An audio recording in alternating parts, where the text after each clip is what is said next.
Me quiero volver chango. Gracias por hacerme su cómplice para matar el tiempo. Hoy que hemos atestiguado en la capital española, en el Estadio Metropolitano, la crónica de una catástrofe anunciada. No anunciada en todos lados, claramente. Hubo quien no lo vio venir.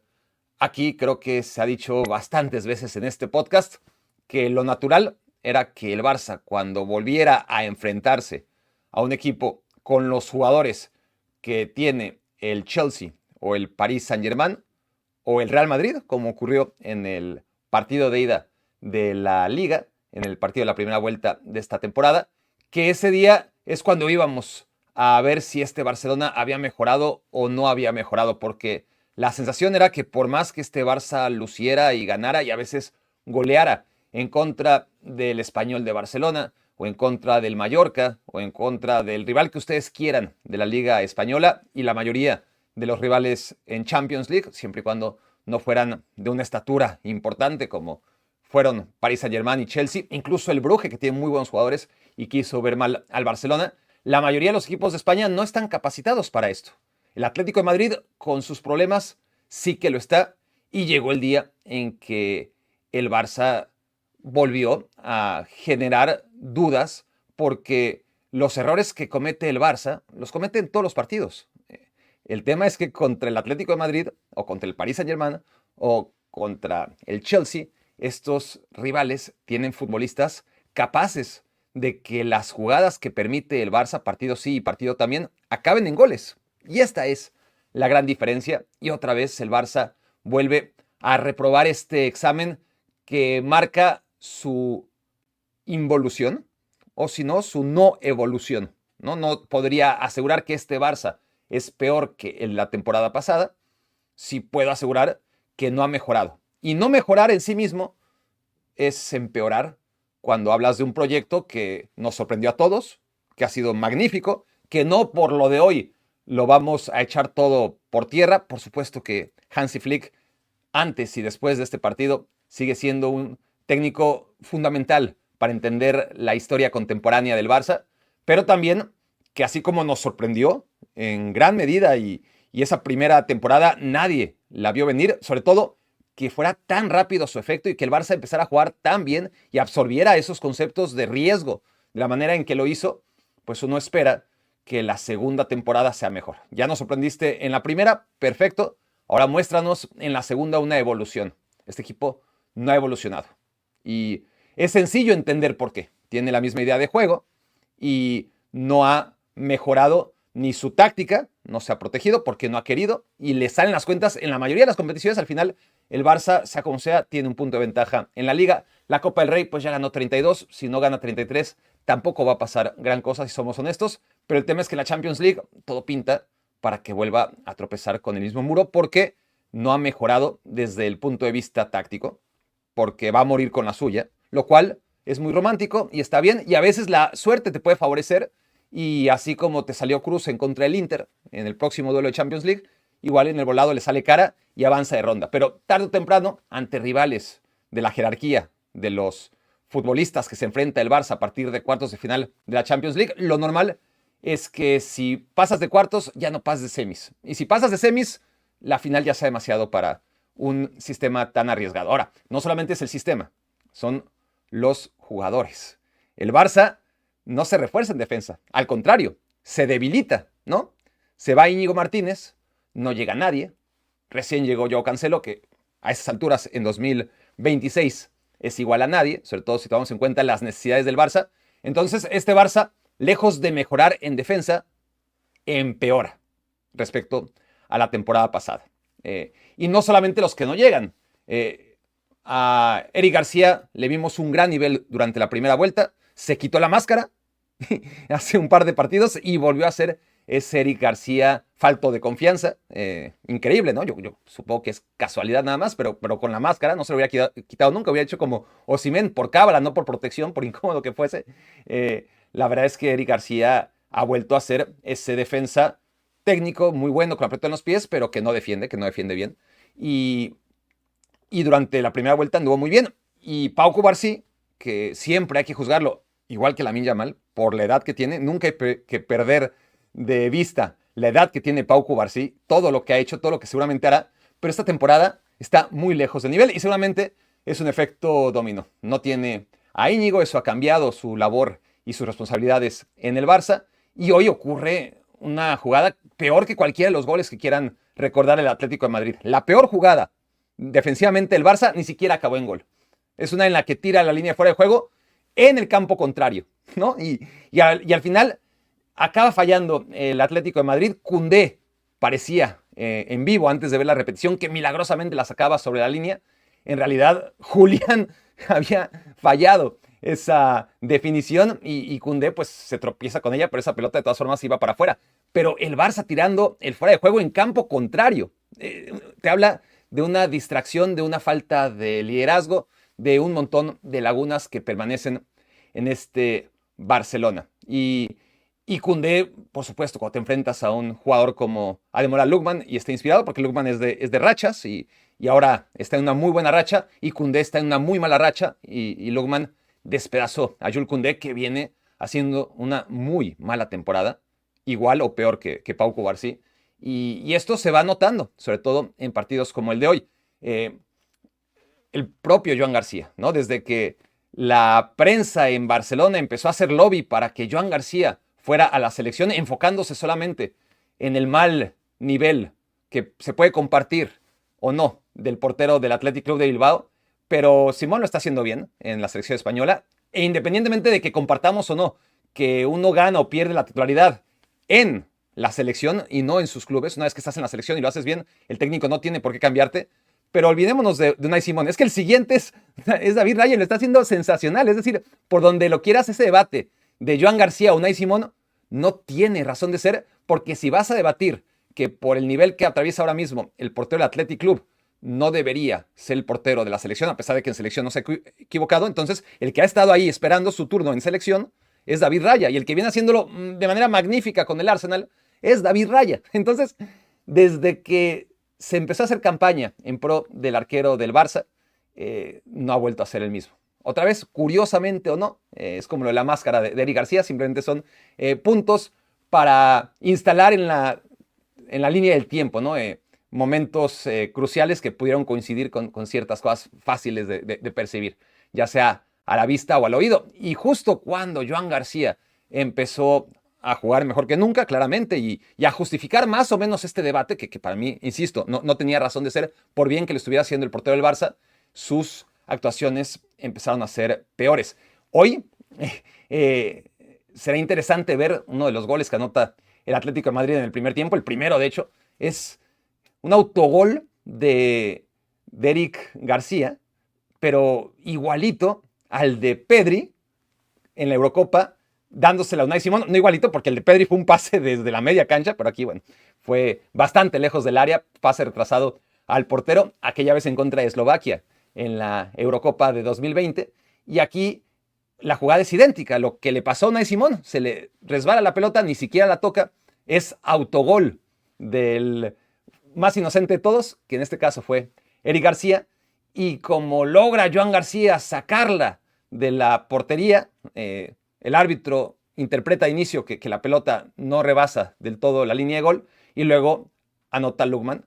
Y como no hay VAR, y bueno, sí hay VAR, lo que no hay es tecnología de línea de gol, ¿no? Y como al final acabó en la portería esa segunda definición de Lookman, entonces ya no pasó a revisarse que en efecto gol de Lookman no fue autogol de Eric García, y es una de esas jugadas en la que todo el mundo queda contento, ¿no? Eric García, porque a final de cuentas no va a quedar su nombre registrado para la historia como autor de un autogol del que no tuvo la culpa, como le pasó a Pedri, que ahí va a quedar siempre, que él fue el autor del autogol en contra de Eslovaquia, cuando ya nadie se acuerde del error de Unai Simón. Y contento entonces también Unai Simón, porque al final le va a quedar para su conciencia que su gravísimo error, pues por lo menos en el papel, no fue el que causó directamente el gol, aunque claramente es el mayor y único responsable del mismo. Y contento Lookman, ¿no? Los tres contentos, tanto Eric García como Joan García, como Ademola Lookman, porque al final ese gol no era suyo y se lo dieron en segunda instancia. Vamos a ver qué deciden. Simplemente para la anécdota en la Real Federación Española de Fútbol y a quién le dan ese gol, pero Pero eso también te habla del caos tremendo, ¿no? Del Barcelona, de los goles que le meten, de que no es solamente un mal momento de fútbol, sino de confianza, en algunos casos de exceso de confianza, de exceso de relajación, la no presencia de jugadores tan fundamentales como Rafinha, no se puede evitar. Está claro que cuando no juegan y pierden, es mucho más fácil de detectar, no jugó Rafinha, no jugó Pedri, son dos jugadores esenciales que tampoco jugaron en contra del Mallorca. Y el Barça lució muchísimo, ¿no? Fue genial en contra del Mallorca, por lo menos eso es lo que oí. Yo decía, bueno, sí, pero no tanto, ¿no? Todo es en función del nivel del rival, y aún Mallorca fue capaz de generar algunas cosquillas al Barcelona, porque si hay un equipo con poca calidad y dominado históricamente por el Barcelona, con una inercia muy negativa en contra del Barça, precisamente es el Mallorca. Entonces, contra rivales como el Mallorca, ni siquiera extrañas a Rafinha y a Pedri. El problema son partidos como hoy y Frenkie de Jong, del que se venían hablando de manera más o menos justificada grandes cosas en lo que llevamos de 2026, hoy vuelve a confirmar una vez más, y tenemos pruebas para 5 ediciones de podcast exclusivas de Frenkie de Jong en el Barcelona. Cuando el viento sopla a favor, Frenkie de Jong luce, es fantástico, es lo que el Barça necesita y quiere. Cuando el viento sopla en contra, ahí Frenkie de Jong es el primero en hundirse. Y no solamente es que deje hundir a sus compañeros y no ejerza el liderazgo que le da la experiencia, el gafete, la calidad, todo lo que tiene, sino que es el primero en hundirse y ya después el resto se hunde con él. Sobrevivientes del traumático 8-2 en contra del Bayern Múnich, hay 2 nada más. Se han ido todos y eso ha logrado que este Barça tenga más autoestima, tenga menos traumas. Quedaban 3, uno de ellos era Marc-André ter Stegen, que tenía, más allá de todo lo que ganó, muchos traumas acumulados del peor Barcelona de los últimos tiempos y derrotas terribles como la de Anfield, como la del Bayern Múnich, como la de la Roma, etcétera, etcétera. Pero particularmente ese 8-2, que fue el punto más bajo en la historia del Barça y de cualquier equipo de élite, quedan 2. Uno que estaba como titular y que fue el primero en hundirse, como siempre en ese tipo de partidos, que fue Frenkie de Jong, y otro que lo vio desde la banca, que también hay mucho que decir, hoy no toca, pero de Ronald Araujo. Son los 2 únicos. Araujo, que estuvo en la banca y ni qué decir en su contra, y Frenkie de Jong, que siempre en los peores partidos del Barça está ahí. Y creo que eso dice mucho, ¿no? Su poca capacidad para brillar con el viento en contra, y no solamente eso, ¿no? Sino ser tan proclive a ser el primero en hundirse, el primerito en naufragar cuando el viento no está a favor y necesitas un Rafinha, necesitas otro tipo de líder para tratar por lo menos de que el equipo no se hunda. Si tú eres el primero en hundirte en una posición como la de Frenkie de Jong, cuando no está Rafinha, cuando no está Pedri, pues lo normal es que el equipo acabe como acabó hoy. Muy pronto, ¿no? Ni siquiera como acabó, sino al minuto 30 estaba claro que el Barça estaba siendo desbaratado por el Atlético de Madrid, independientemente de lo que ocurrió después. Creo que todo eso son lecciones que confirmamos, ni siquiera es información nueva respecto a lo que hemos visto del Barça, y en particular aquí hablo de Frenkie de Jong. El peligro de esta derrota, que además es un partido de ida y lo que quieran, y se puede remontar, y habrá que ver Simeone si no mete la pata, que no será primera vez, y cómo se le dificulta al Cholo jugar en Barcelona, pero no es quedar quizás prácticamente o virtualmente eliminado de la Copa del Rey, sino el hecho que te queda mucho más que una cicatriz. Una cicatriz, pues ya está, la herida se cierra y no está. Aquí ya se te va quedando en la cabeza, ¿no? Se van acumulando las derrotas, porque además fueron contundentes, en contra del Paris Saint-Germain, del Chelsea, del Real Madrid, ahora el Atlético de Madrid, salvo en la final de la Supercopa, en la que tampoco el Barcelona fue tan brillante y tan superior al Real Madrid. El Barça ha claudicado cada vez que se ha enfrentado a equipos con calidad, con calidad en la definición, básicamente, ¿no? Con jugadores capacitados para hacerle daño al Barça y aprovechar las oportunidades que el Barça deja partido sí y partido también, ¿no? Y eso, pues, se va acumulando en la cabeza de los jugadores. Entonces, no es, como les digo, si el Barça va a llegar a la Copa del Rey 33 o si se va a quedar en 32, sino cómo ya queda predispuesto para el próximo gran partido.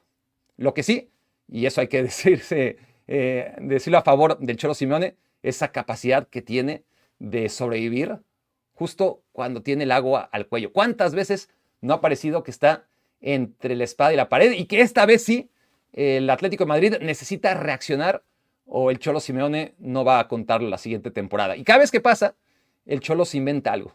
Y puede ser eliminar al Real Madrid en la Copa del Rey, como hace 2 temporadas, o puede ser acabar entre los 8 primeros tras la fase de preliminar de la Champions League, como ocurrió la temporada pasada. Y no importa si el equipo cada año va siendo un poco menos competitivo, el Cholo cada vez que tiene el agua al cuello logra que su equipo dé actuaciones como la de hoy, como la del 5-0 en contra del Betis en la fase previa de la Copa del Rey, como los 5 goles que le mete al Real Madrid en la primera vuelta de esta temporada. Hoy el Atlético de Madrid era el obligado, el urgido, y se notó. Se notó. El Barcelona estaba obligado desde, bueno, es el equipo que más calidad tiene en el campo, mejores jugadores, mejor dirigido, mejor momento, más historia, sobre todo para evitar las dudas que iba a generar lo que finalmente acabó ocurriendo. Pero aunque el Barça estaba obligado, el que estaba obligado y urgido era el Atlético de Madrid, porque el Atlético de Madrid, desde que llegó el Cholo en 2013, no ha ganado la Copa del Rey, la ganó justo ese primer año, y es la única en la que no tiene coartadas, ¿no? Porque si no gana la Champions League, pues hay 9 equipos en Europa, por lo menos, que tienen más presupuesto que el Atlético de Madrid. Si no gana la Liga, claramente la diferencia que hay entre Barça y Madrid equivale a la diferencia que hay entre el Atlético y todos los demás. Por eso es muy fácil acabar tercer lugar, porque no acabar tercer lugar, como ocurrió una vez cuando Girona le quitó ese tercer puesto al Cholo, equivale a ser campeón, ¿no? Tanto mérito tiene de un equipo que no sea el Atlético de Madrid acabar tercer lugar, como mérito ha tenido cuando el Atlético ha sido campeón en 2014 y 2021. Pero ahí quedó, ¿no? 2021, el último título del Cholo Simeone en el Atlético de Madrid. Había llegado a 2 finales de Champions League, 2014-2016, había ganado esa Copa del Rey en 2013, había ganado 2 Europa Leagues, pero desde 2021, nada de nada. Y la Copa del Rey, a diferencia de la Champions y de la Liga, pues tú puedes enumerar que desde que la ganó el Cholo en 2013, ya la ganó el Valencia, ya la ganó el Betis, ya la ganó la Real Sociedad, ya la ganó el Athletic Club de Bilbao. Es decir, no solamente Barça y Madrid, sino equipos con presupuesto menor al Atlético. Y claro, en el camino tiene que enfrentar a un equipo como el Barcelona, eliminarlo. Y todavía, si esto ocurre, tras el partido de vuelta, pues veremos seguramente contra la Real Sociedad, si no es que el Athletic Club sorprende en el partido de vuelta, pero Real Sociedad contra Atlético de Madrid será otra vez una buena ocasión para ver si el Cholo Simeone logra reverdecer laureles, si logra reabrir las vitrinas que tienen telarañas en el Atlético de Madrid desde 2021. Y no solamente es que no se hayan reabierto, sino que cada año ha parecido que el equipo ha competido peor. Si este partido se hubiera enfrentado al Barça y al Madrid en un contexto Champions League, sería todo lo contrario. El que habría estado obligado hubiera sido el Barcelona, ¿no? El Atlético de Madrid hubiera estado mucho más relajado, no es su competición, no la ha ganado nunca. De hecho, si estamos hablando que el Atlético de Madrid tenía que ganar este partido, es porque era Copa del Rey, ¿no? Porque la Champions League no la ha ganado nunca, para acabar pronto. Y este año, pues, ¿cuántos astros se tendrían que alinear para que justo este año un equipo que nunca la ha ganado como el Atlético de Madrid sea campeón de Europa en 2026? No va a pasar. Y la Liga, pues el Barcelona tendría que sufrir un cataclismo terrible y perder todos los puntos de ventaja que tiene sobre el Atlético, que son 13. Improbable. Pero además es que el Real Madrid también tiene que sufrir otro cataclismo y perder 12 puntos respecto al Atlético de Madrid, lo cual parece improbable. Que las dos cosas pasen al mismo tiempo es imposible. E incluso si ocurre, todavía el Atlético de Madrid tendrá que remontar todos los puntos de ventaja, todos los puntos de desventaja que tiene sobre el Barça y el Real Madrid, lo cual sería otro tercer escenario que se tiene que dar al mismo tiempo, que parece poco plausible. Entonces, no va a ser la Champions, no va a ser la Liga, sí puede ser la Copa del Rey. Por eso era un momento importante, trascendental, de hoy o nunca para el Atlético de Madrid, y salió a jugarse con esa conciencia de la importancia que tenía el partido, a diferencia del Barcelona.